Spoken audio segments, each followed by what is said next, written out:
우리가 살고 있는 이 지구상에는 4대 종교가 있습니다. 큰 4가지 종교. 여러분 아시죠? 이슬람교가 있고 힌두교가 있고 또 불교가 있습니다. 또 우리가 섬기는 기독교가 있어요. 이 4종파의 사람들은 전부 다 자기들이 섬기는 신이 참신이라고 생각을 합니다. 요사이 여러분 이란을 보십시오. 왜 저렇게까지 끝까지 버티느냐, 견디느냐, 몇 가지 이유가 있어요. 그러나 빼놓을 수 없는 이유 한 가지가 뭐냐, 자기들이 믿는 신 알라 신이 참신이라는 거예요.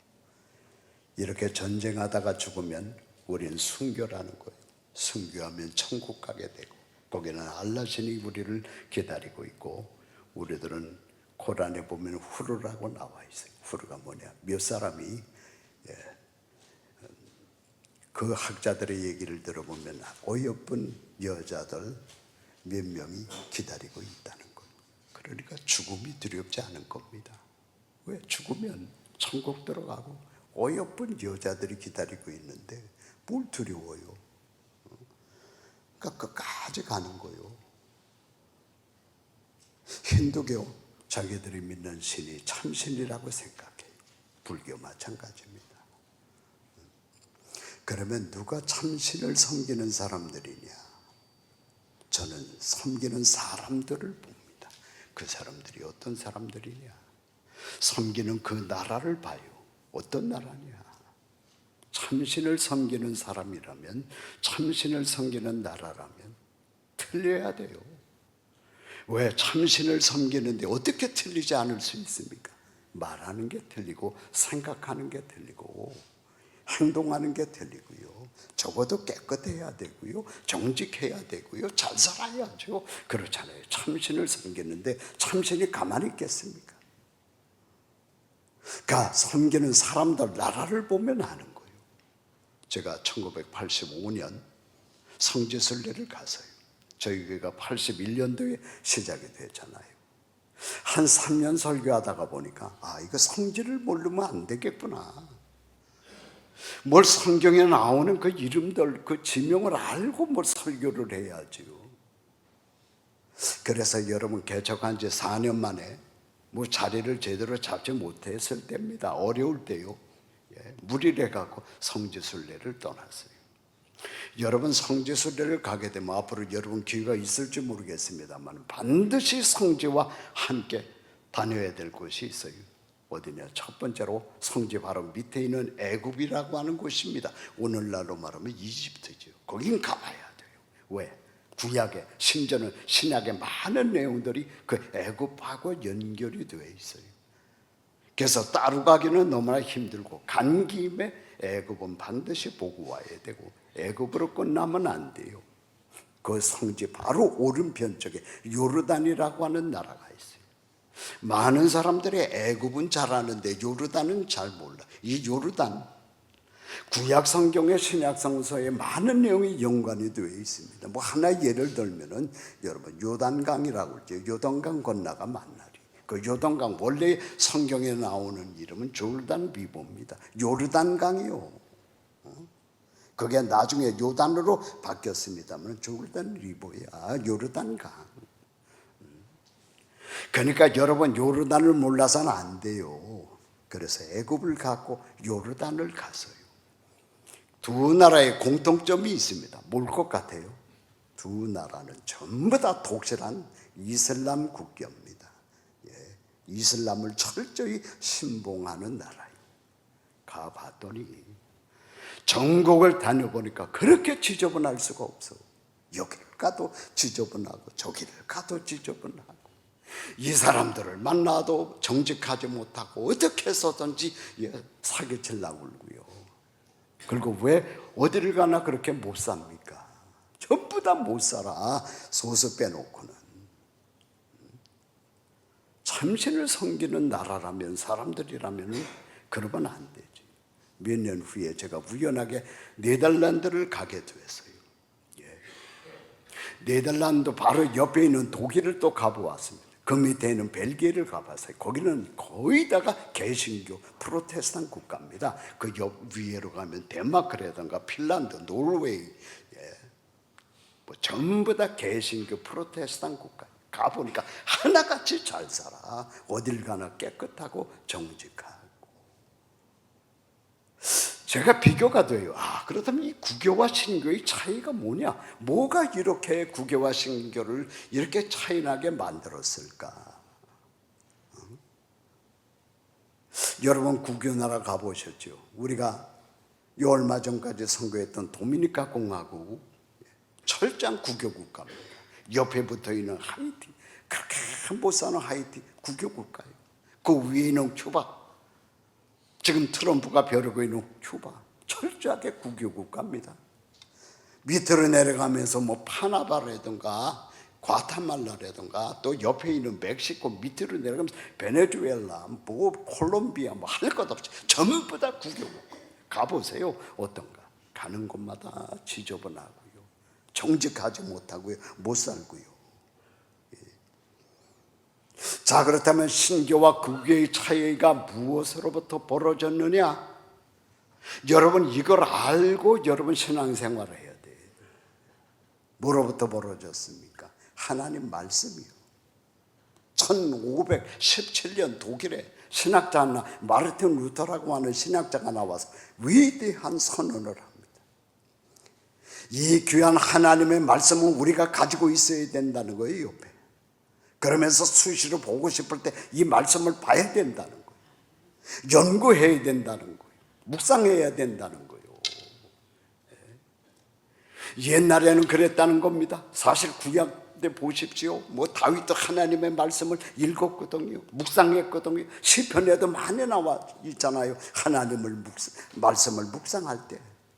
그 옛날에도 그랬는데 이게 지금 구교는 이게 뭔가 잘못돼도 크게 잘못됐다는 거예요.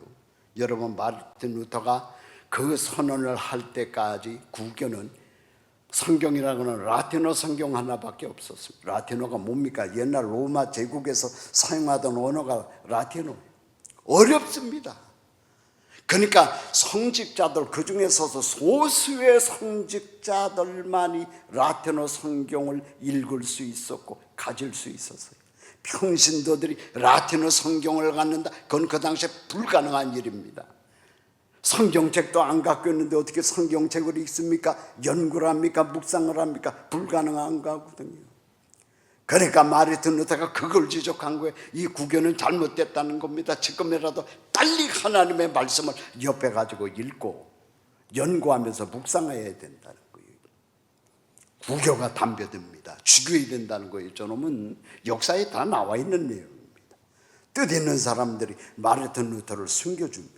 5년 만에 마르틴 루터가 1522년에 신약 성경을 독일어로 발간을 합니다. 그리고 1534년에는 구약을 비롯한 전 성경을 독일어로 발간을 해갖고 암암리에 독일 사람들에게 나눠주면서 읽게 만들었어요. 이 영향이 곧바로 영국으로 건너갔습니다. 영국에서 영어로 성경책을 만들었어요. 그 영향이 불란서로 넘어갔습니다. 프랑스에서 불어로 성경책을 만들었습니다. 국민들이 읽기 하기 시작했어요. 그러면서 서구 유럽에 종교개혁이 일어나게 되었고 그 물결이 미국으로 건너갔고 그 물결이 끝내는 우리가 태어난 대한민국으로 건너나오게 되었고, 그러니까 구교와 신교의 가장 근원적인 차이가 뭐냐? 하나님의 말씀으로부터 시작된 거예요. 그런데 요사이 너무나 안타까운 것은 종교개혁 500년 만에 우리 신교가 구교로 돌아가고 있다는 사실이에요. 도가서 맛본 거는 그 사실을 몰라. 신교의 교인들이 성경책을 가지고 있어요. 이것도 뭐 한 권 갖고 있는 게 아니라 집에 가면 여러 권이 있는데 읽지를 않아. 하나님의 말씀을 연구를 안 해. 묵상을 안 해. 그러니까 교회는 왔다 갔다 하지만 구교신자들이, 여러분 구교신자들 가운데 마피아 사람들이 얼마나 많습니까? 철저하게 주일날 나가서 미사 드립니다. 그러나 별의별 행동을 다 하듯이 신교교인들이 하나님의 말씀을 읽지 않으면서 묵상하지 않으면서 교회는 왔다 갔다 하는데 따로 노는 거예요. 하나님의 말씀은 여러분 옆에 놔야 됩니다. 수시로 펼쳐야 돼요. 읽고 연구해야 돼요. 요새 뭐 하나님 말씀을 연구하려면 얼마나 쉽습니까? 묵상해야 돼요. 그럴 때 여러분의 삶이 바뀌기 시작하는 거예요. 그리스도인의 생각과 삶이 나타나기 시작하는 거예요. 제가 출타할 때마다 좀 번거롭고 무겁지만 꼭 가지고 다니는 거 한 가지가 있어요. 뭐냐, 컴퓨터요. 이번에도 반드시 가지고 왔어요. 제가 지난 2월 구정 직후에 제가 살고 있는 집 옆에 조그만 병원이 하나 있는데 가서 피 검사를 했어요. 그랬더니 간호원 하는 말이 구정 끝나고 나서 오라는 거예요. 구정 끝나고 나서 갔어요. 그랬더니 거기 의사가 젊은 양반인데 제 그 피 검사표를 쭉 보더니 조금 수치들이 높은 것들이 몇 가지가 있는데 뭐 괜찮은데 요거 하나는 조심해야 되겠다면서 얘기하는 거예요. PSA. 여기 의사 선생님도 계시고 간호원도 있으니까 알죠. PSA. 요 수치가 6.74가 나왔다는 거예요. 좀 높다는 거예요. 조만간에 추적 검사를 해보라는 거예요. 뭐 한국은요, 병원에 기다리는 손님들이 얼마나 많은지 몰라요. 왜 한 사람 앞에 진료비가 뭐 6,000원, 5,000원밖에 안 가니까 뭐 자세히 물어보지도 못하고 집에 왔는데 영 찜찜한 거야.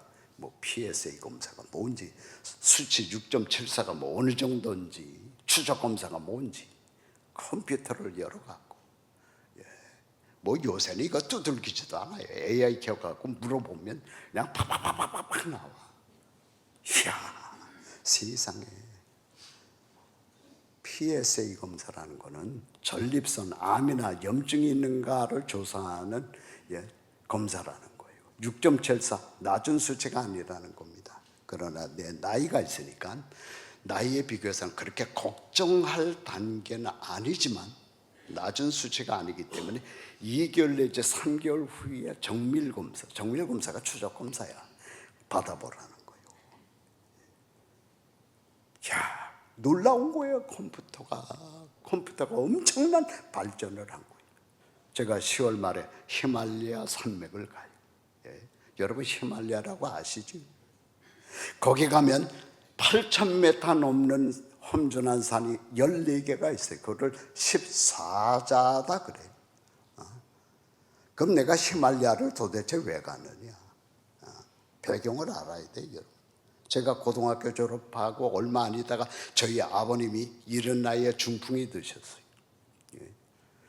우리가 11남매 중에 10장가 다 가고 막내 11번째 나 딱 하나 남아있는데 중풍에 들리셨어요.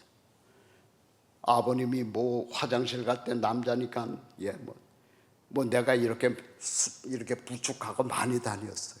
뭐 그것뿐만이 아니라 뭐 넥타이도 못 매서 제가 이렇게 메어드리고, 옆에서 수발 드는데 이게 인간이 할 짓이 못돼. 그러니 뭐 당사자는 얼마나 힘들었겠냐고. 내가 그 아버님을 10여 년 동안 옆에서 있으면서 뼈저린 게 느낀 게 있어. 이렇게 되면 안 되겠구나. 이러면 안 된다. 그러면서 느낀 거 두 가지가 있는데, 첫 번째 것만에 음식 조심. 우리 아버님은 저랑 식성이 거의 비슷한데 좋아하는 게 갈비, 삼겹살, 곱창, 달걀도 이렇게 풀어갖고 열알을 깨갖고 이렇게 후라이 혼자 해서 드시고. 근데 제가 식욕에 꼭 아버님 닮았거든. 그러니까 뭐 여러분이 대접할 일도 없겠지만 대접할 일이 있으면은요, 그런 건 대접하지 마세요, 저한테. 서로 힘들다. 또 그게 비싸 또. 음식 이거 조심해야 되겠다. 두 번째, 운동. 아버님이 운동을 안 하는 거야. 그래서 내가 이거 안 되겠다. 운동해야 되겠다. 그러면 무슨 운동을 해야 될까 할 때 결론적으로 다가온 게 뭐냐? 등산이야. 등산은 돈 드는 게 별로 없잖아. 또 등산이요, 해보시면 얼마나 좋은 운동인지 몰라요. 그래서요, 그때서부터 제가 산을 돌아다니기 시작합니다. 자, 지금 제가 신혼여행을 제주도에 있는 한라산으로 갔으니까, 그러니까 제 처가 놀라는 거야. 이거 왜 한라산을 가냐고. 그렇게 산을 좋아했어요. 근데 여기 와서 제가 목회하고 나서 또 여기는 다닐 만한 산도 별로 없어. 이게 너무나 땅덩어리 그거 평평 대략 없는 거야. 그러다가 이제 은퇴하고 나서 시간이 있으니까 또 다시 산을 가고 싶은 거야. 꿈에도 그러던 히말라야를 가고 싶은 거야. 그럼 내가 무슨 뭐 8,000m가 넘는 산을 요번에 도전하러 가느냐? 천만의 말씀. 그거는요, 6,000m만 넘으면 비전문가 가면 죽습니다. 저 같은 사람은 가면 99% 아니에요. 100% 죽어. 나이가 있고 체력이 있기 때문에요, 벌써 5,000m만 들어서면 틀려. 세계가 틀려진다니까. 그럼 저희 같은 비전문가들이 도전하려고 하는 데가 어디냐? 베이스 캠프라고 있어. 이 베이스 캠프는 보통 4,000m 전후, 높은 데가 한 4,500, 5,000m이고 낮은 거는 한 3,500m에도 베이스 캠프가 있어. 거기까지는 비전문가들도 좀 연습을 하고 몸을 풀어갖고 갈 수 있거든. 거기 가려고 그러는 거예요. 그러나 제가 꿈에만 있었지 뭐 히말라야를 아나. 컴퓨터 켜갖고 AI로 물어보니까 뭐 타타타타타 나오는데, 먼저 인천에서 비행기를 타고 카트만두로 가라. 여러분, 옛날에는 없었어요. 그 네팔 가는 그 직항이 없었다니까. 생긴 거야. 이제는 대한항공이 들어간다는 거요. 카트만두로 가라. 그래서 거기서 하루를 자라. 그 다음에는 포카라로 가라. 포카라에서는 하루 내지 이틀을 견뎌야. 왜? 고산 적응해야 돼. 고산 적응 안 하면 큰일 납니다. 그 다음에는 세 번째 어디 가라, 네 번째 어디 가라. 준비는 뭐 이것을 하되 반드시 고산약을 챙겨가라. 놀라운 거야. 컴퓨터가 이렇게 발전했습니다. AI가 이렇게 발전했어요. 그래서 많은 사람들이 컴퓨터를 보고 인터넷을 보고 AI를 이용하고 있어요. 자, 그렇다면 한번 물어볼게요. 여러분은 이런 인터넷이나 컴퓨터를 하루에 몇 시간씩 사용합니까? 몇 시간씩 사용하냐? 유튜브 얼마나 봅니까? 동영상 얼마나 봅니까? 구글이나 네이버 같은 거 얼마나 봅니까? 많은 사람들이 많은 시간을 거기에 투입하고 있어요.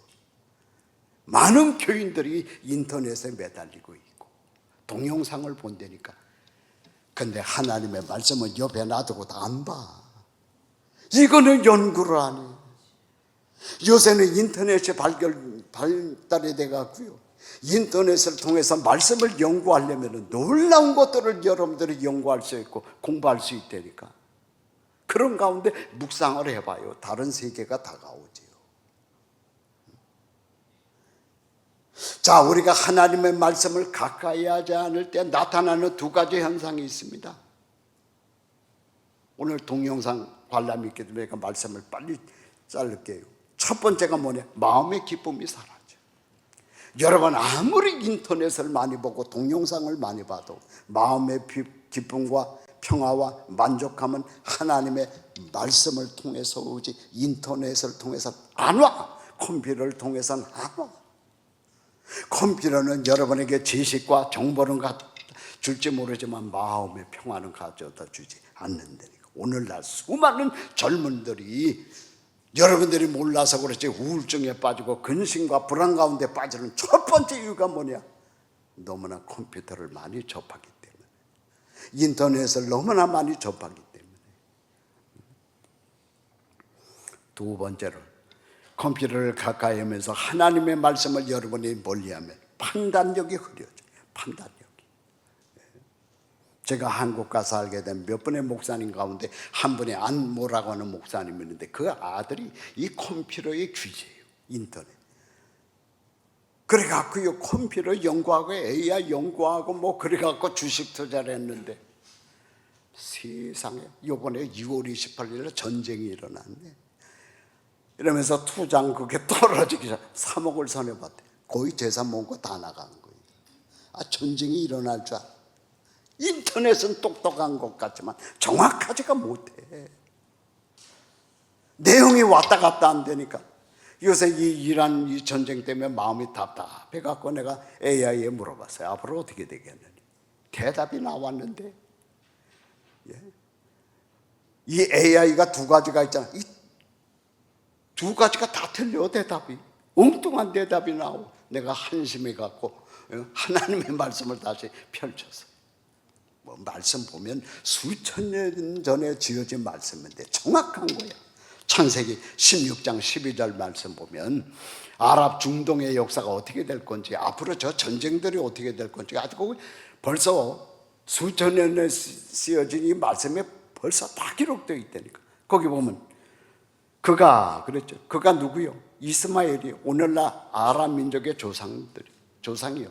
그가 사람 중에 들나귀같이 되리니 그의 손이 이스마엘의 후손들의 손을 이야기하는 겁니다. 모든 사람을 치겠고, 아랍 아이들은 친데 계속 살아있으면서 후티 반군 봐, 헤즈볼라 보고 하마스 봐, 계속 치는 거예요. 그걸 또 뒤에서 응원해주고 돈 보내주는 게 이란이라는 놈들이고요. 그 다음에 그러니까 모든 사람의 손이, 걔네들이 치니까 가만히 있어. 모든 사람의 손이 그를 칠지며 그가 모든 형제와 대형하여 싸우게 돼. 여러분 성경 말씀 보면 유대 민족하고 아랍 족속들은 형제요. 이스마엘하고 이삭이 형제지 뭘. 아니야, 아버지가 똑같은데 싸우는 거야. 끝나지 않는다는 거예요. 전쟁은 거기에서는. 그러니까 뭐 하나님의 말씀은 아주 분명해. 마지막 이 세상의 종말, 마지막 전쟁 중동에서 온다는 거야. 하나님 말씀 보면 이 수천 년 전에 쓰여졌는데 여기 보면 아주 정확하게 나와 있다니까. 인터넷 갖고 안 되는 거야. 컴퓨터 갖고 안 되는 거예요. 하나님 말씀으로 돌아가요. 그러니까 하나님의 말씀을 돌아갈 때 기쁨이 다가오고 평화가 다가오고 만족함이 다가오지, 세상적인 컴퓨터 갖고 안 되는 거예요. 말씀을 마치겠습니다. 하나님이 진짜 귀하게 말씀을 우리에게 주셨는데 이 말씀 아무쪼록 많이 읽으시고 연구하시고 묵상하는 여러분들이 다 되시기를 주님의 이름으로 축원드립니다. 제가 몇 년 동안 은퇴하고 나서 땅끝 선교회라고 하는 이름으로 이제 뭐 선교라고 말하기는 뭐 너무나 교만한 말이고요 하고 있는데, 그냥 잠깐 여러분에게 지금 보여드리도록 하겠습니다.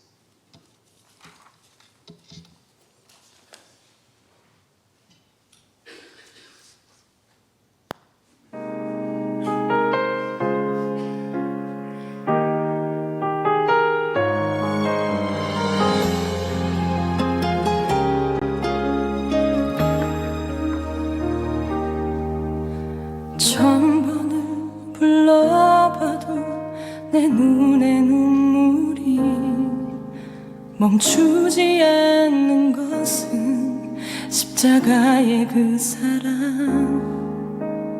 나를 살리려 지신 그 십자가, 모든 물과 피 나의 더러운 죄 씻으셨네. 나를 향한 그 사랑, 생명을 내어주사 영원한 생명을 내게 주심을 감사해. 천번을 불러도 내 눈에는 눈물이 멈추지 않는 것은 십자가의 그 사랑. 나를 살리려 하늘 보좌 버리신, 나를 사랑하신 분, 그분이 예수요.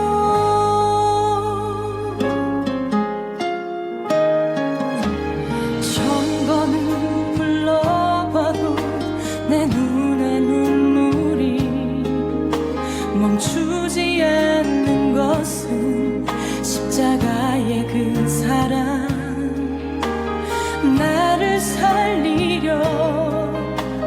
지신 그 십자가 모든 물과 피 나의 더러운 죄 씻으셨네.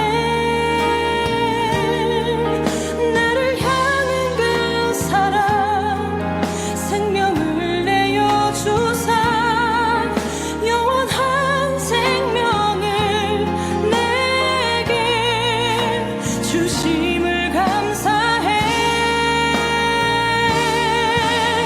천번을 불러도 내 눈에는 눈물이 멈추지 않는 것은 십자가의 그 사랑.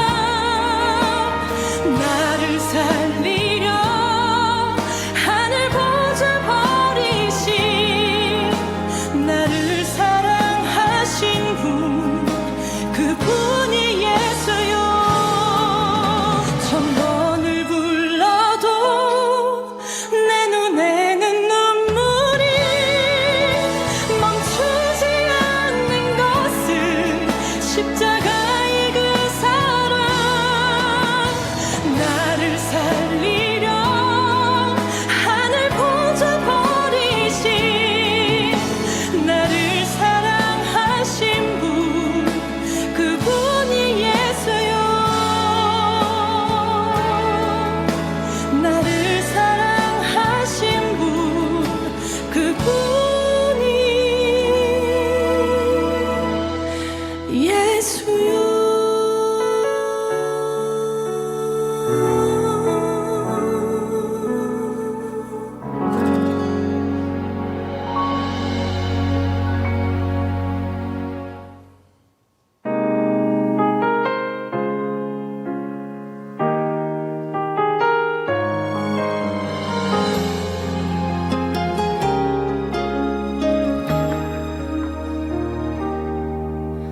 천번을 불러봐도 내 눈에 눈물이 멈추지 않는 것은 십자가의 그 사랑. 나를 살리려 지신 그 십자가 모든 물과 피 나의 더러운 죄 씻으셨네.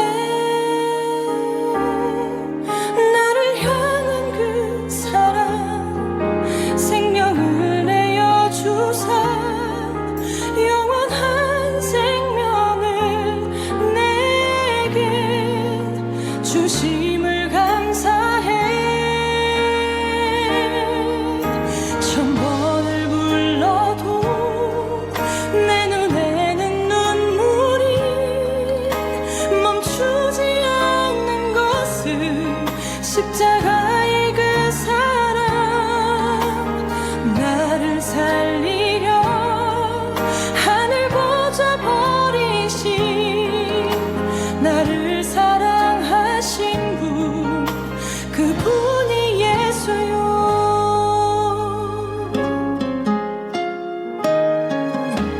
천번을 불러봐도 내 눈에 눈물이 멈추지 않는 것은 십자가의 그 사랑.